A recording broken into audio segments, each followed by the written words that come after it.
Beautiful lines. In external commitments and 24/7 gadgets, fulfilling your responsibilities don't go so far.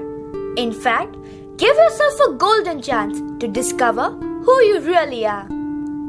Pranam friends. In life, there are different types of people. First category of people who thinks that life is about to eat, drink, marry and enjoy. Who cares about the next birth? The second category of people are in the state of confusion. They live their life with awareness to improve their next birth, but they are not confident about whether their hard work to preserve their values will even pay off in their next birth or not. And the third category are very few set of people that have surety in their action.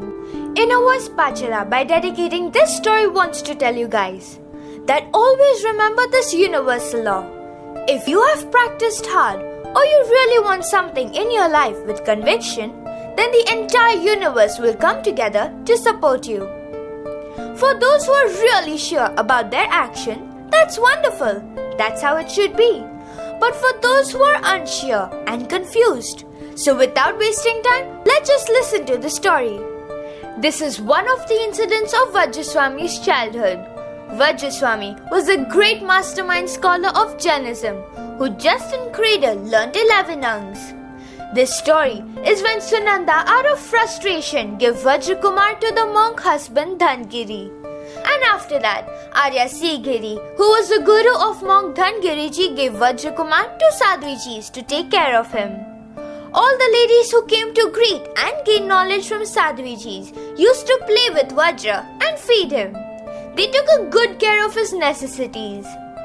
Now, while staying in Upashraya with Sadhvijis, complete picture of Vajra Swami changed. Vajra had become very calm. He was so sweet that he was lovable by everybody. Though he was a little boy, he was so sharp and brainy that he understood and remembered whatever the Sadhvijis were learning. By the time when he was 3 years old, he learned up to 11 angs only by hearing Sadhvijis recite. I repeat, one chapter of ang minimum consists of 510,884,621 shloks, and first ang consists of total 18 chapters, and it keeps on doubling as per ang. Can you imagine what a mastermind he would be?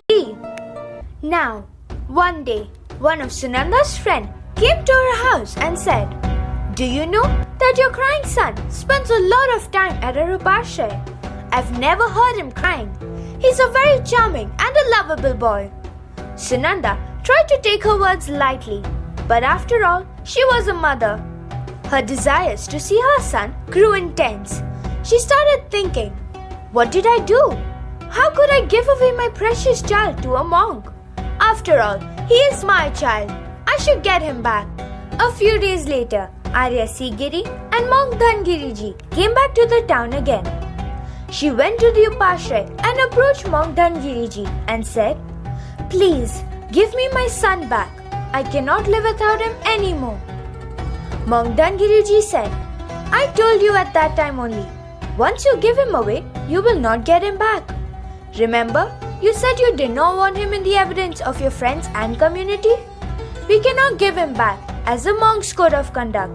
Sunanda, in regression, said, "I do not know why I did that. I cannot live without my son. Please find a way to give me back my son." Arya Sigiri and monk Dhangiriji tried to convince her to forget him, but she was determined to get him back. At last, she decided to go to the king, and after meeting the king, she requested, "O king, please get me my son back. My husband has become a monk and I'm very lonely. He's the only child I have. Please ask them to return him back to me." The king heard the entire story from Sunanda and he said, "Let me find out what happened and I'll let you know shortly." Now, the king inquired about the situation and found out that because Sunanda was tired of his son's crying, she had voluntarily given away her child. The king then called Sunanda a few days later and told her, "Sunanda, when monk Dhangiriji came to your house for alms, you gave your child away voluntarily because you're fed up with his crying. Once you give him away, you cannot have him back. Now, Sunanda said, "O king, this is not a thing. This is my own flesh, and he's the only hope for me. Please do something to get him back. I cannot live without him." The king could feel the motherly affection and sincerity in her voice. He too was puzzled. Ultimately, he told Sunanda, "I will call you and Monk Dhangiriji in the courthouse tomorrow and let Vajrakumar decide whom he wants to go with. Is that okay with you?" Sunanda happily replied, "Yes, Your Majesty."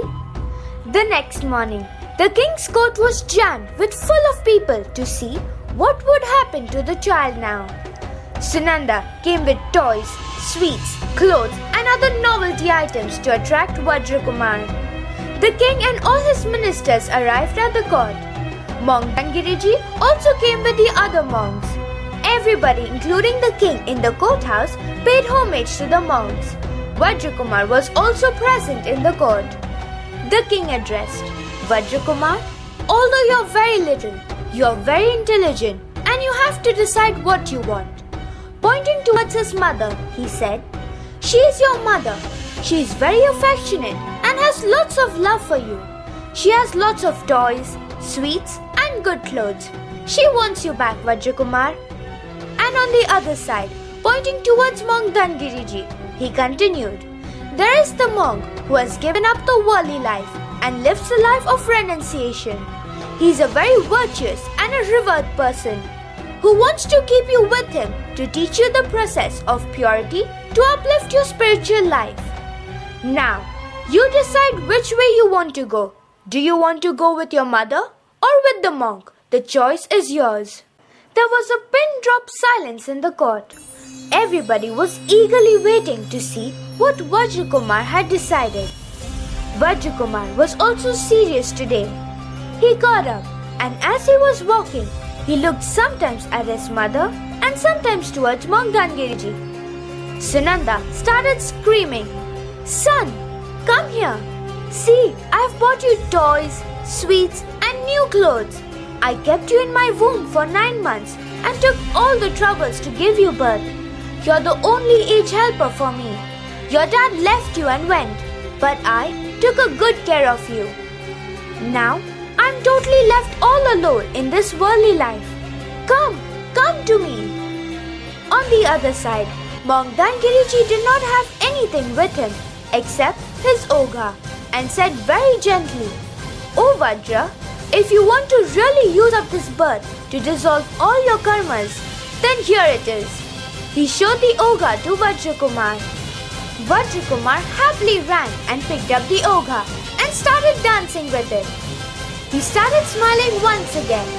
Then he decided to sit on the lap of Monk Dhangiriji and was looking at everybody with a joyful face. He knew that to dissolve all his karmas and gain fullest purity, the only way was to accept ogha. Everybody in the courthouse, including the king and Sunanda, were amazed that the young boy had decided for the monkhood instead of the luxurious worldly life. Sunanda accepted the decision of Vajrakumar and wished him success and said, "If my husband and brother has taken Diksha and even my son is going to take Diksha, then what will I do with these worldly pleasures? I will also take Diksha." Saying this, Sunanda returns back home and Monk Dhangiriji also takes Vajrakumar back to the Upashraya. By this time, Vajrakumar had already learned 11 angs with his intelligence and sharpness. Vajrakumar also took Diksha under Arya Sigiri at the age of 8 years, and so did his mother. During his monkhood, with his sincere dedication, devotion, purity and gratitude, he contributed extraordinarily towards Jinshashan. Later on, he was also given the post of Acharya by Arya Sigiri. Acharya Vajra Swami was the greatest boon to Jinshashan, and his contribution towards Jinshashan is really remarkable. So friends, you might be wondering how Vajra Swami could remember so much just in cradle. I mean, it's not practical, right? But if we dig deeper, It was because of the power of continuous practice for revision. If you may ask how, then well, in previous birth, Vajra Swami was an angel who revised a chapter called Pundarik Adhyayan, which he had heard from Gautam Swamiji in Ashtapajited for 500 times a day for 500 years continuously without feeling stressed or getting bored. And as a result, in next birth he received sharpness and intelligence by which he learned 11 anks just in cradle. Secondly, he was also gifted with Padanusarani Labdhi, meaning those who possesses this power, they can just by listening to one line of that particular sutra can remember the entire sutra. Outstanding, right? So, do you want to become like him? If yes, then always remember, practice, practice, practice and practice. Because practice or hard work to preserve your values is not a waste of time. If your dedication is truthful, then it will definitely pay off. So we repeat, fulfilling your responsibilities and 24/7, full time on gadgets, don't go so far. In fact, be productive with right vision and give yourself a golden chance to discover who you really are. After all, that should be the ultimate goal for this birth. So with right vision and the power of practice, Innervoicepaathshala always tells you to aspire yourself correctly and inspire the world.